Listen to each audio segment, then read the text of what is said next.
Mrs. Wilbur, it's getting worse. Who does those drawings? You do. Well, but you do them as other people. Do you understand? You do them as other parts of yourself. No, I don't. We're still children. No, I don't. It's true. In 1976, millions of Americans watched Sybil, a TV movie based on a blockbuster book of the same name. Sybil really introduced the country to the notion that someone could have multiple personalities. Said to have 16 distinct personalities, Sybil had a story that was emotional and terrifying. It's me. How did you figure out that you had this multiple personality disorder? So how did a rarely diagnosed psychological disorder turn into a cultural phenomenon? Sometimes the media is the brilliant hysteric in the mix, and that can be the problem.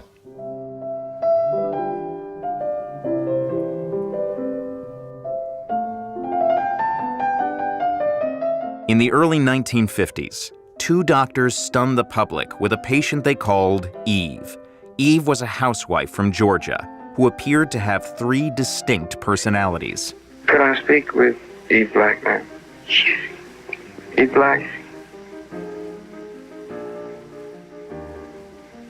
Good.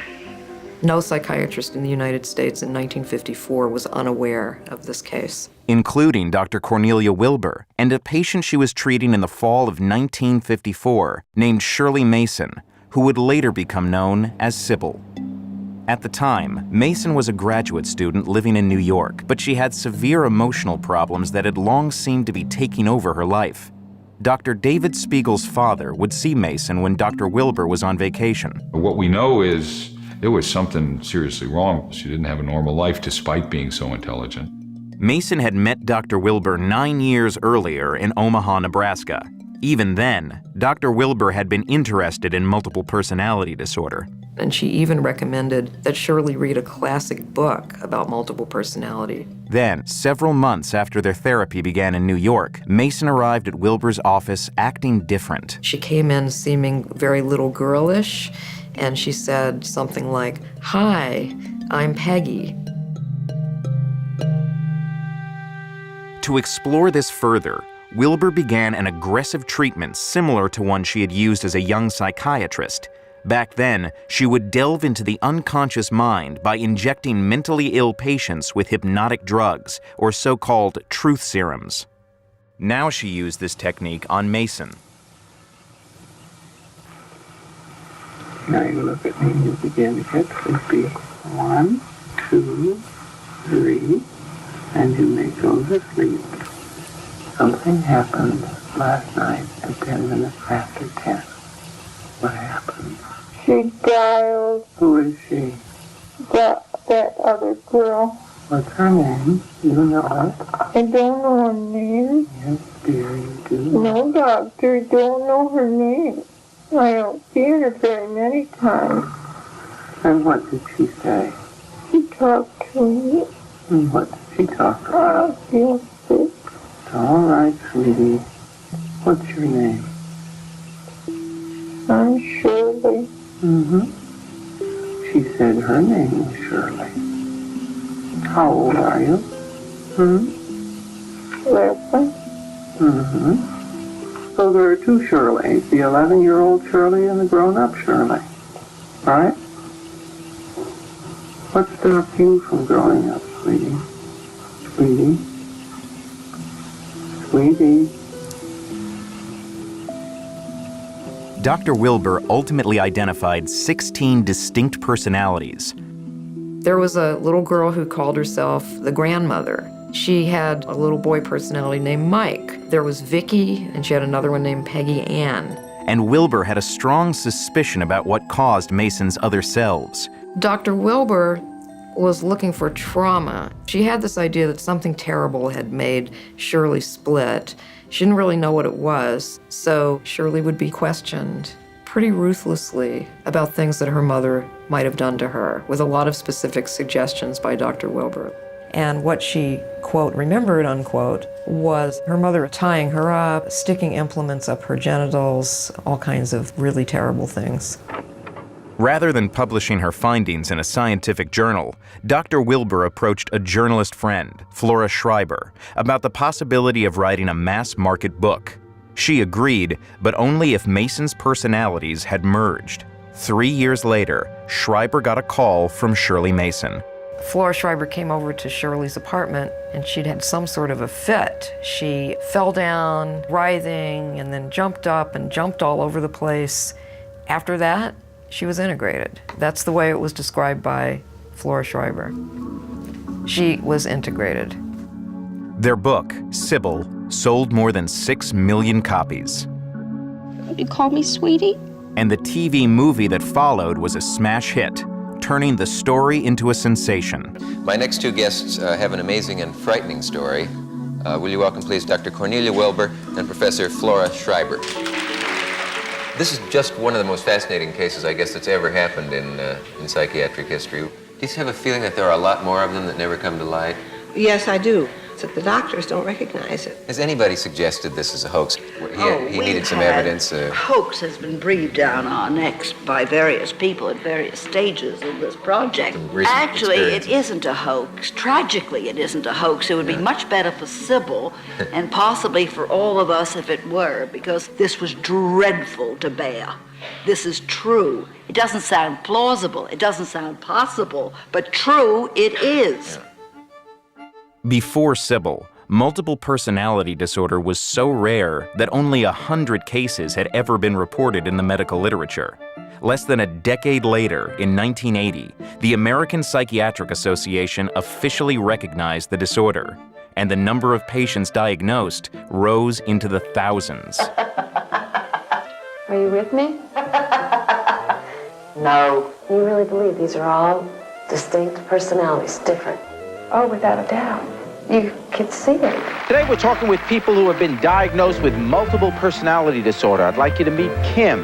She says she has at least 15 different personalities in her body. Today we'll meet Ray Lynn, a woman raising 4 kids while struggling with over 300 personalities inside her mind. After the public fascination with this, entire hospital units were turned into treatment centers for multiple personality disorder. Dr. Wilbur, too, would open her own treatment center. Let's talk to Susie. You can begin to grow up. The personalities are all perfectly whole, but they're totally separate people. I came in for depression, and I left with multiple personalities. In the mid-'80s, 29-year-old Jeanette Bartha, who had suffered for years with clinical depression, was also diagnosed with multiple personality disorder by her psychiatrist. It was probably our first or second session. He asked me who he was talking to. I just said, I just feel like a boy. And I was wearing a boy's shirt, and his response was, who am I talking to? What's your name? And it was very confusing.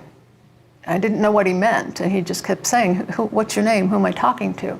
So I gave him the first name that popped into my mind, and I said, Danny. Her psychiatrist conducted therapy sessions under hypnotic drugs. Over time, Bartha says she came to believe not only that she had multiple personalities, but that it stemmed from her parents abusing her as members of a satanic cult. Was that when you were inducted into the cult? Yes. I would get horribly upset, thinking that your parents horrifically abused you was very, very difficult. And I'd take more medication in order to cope with that. Bartha would spend 6 years in and out of mental hospitals. Then, as she started exercising and cutting back on her medication, she says she had a revelation. All of a sudden I said, oh my God, wait a minute, this didn't happen. And I just sunk to the floor and I said, what happened? What did I do? Bartha wasn't the only one questioning her diagnosis and the trauma she once believed had caused it. In the 1990s, lawsuits were filed by other MPD patients, many who also linked their disorder to recovered memories of satanic ritual abuse when they realized there was little evidence that such abuse had actually occurred. Many women who went into therapy and developed what are today called false memories developed those around treatment for multiple personality disorder. The notion of hypnotizing people, the notion of calling them by different names to label different aspects of their personality, the notion of using sodium pentothal to get at repressed memories that otherwise would be utterly inaccessible to their conscious mind, that has been so debunked. It's radioactive, even though at one time that was seen as a necessary way to promote healing. Today, MPD is not an official diagnosis. The American Psychiatric Association now calls it dissociative identity disorder, or DID. The MPD thing had gotten to be such a lightning rod in the field as we move into the 1990s and late 80s that it probably was better to give it a little more boring name, perhaps. Dr. David Spiegel of Stanford University, who headed up the committee that pushed for the change, says that part of the reason was to clear up the public misconception that rose from the name. Multiple personality carries with it the implication that they really have more than one personality. That's what the name says. Dissociative identity disorder implies that the problem is fragmentation of identity, not that you really are 12 people. That you have not more than one, but less than one personality. He continues to study and treat the disorder. The way to understand it in everyday life, we're different people when we're at a party, hopefully, than we are when we're at work. These individuals have trouble integrating those aspects.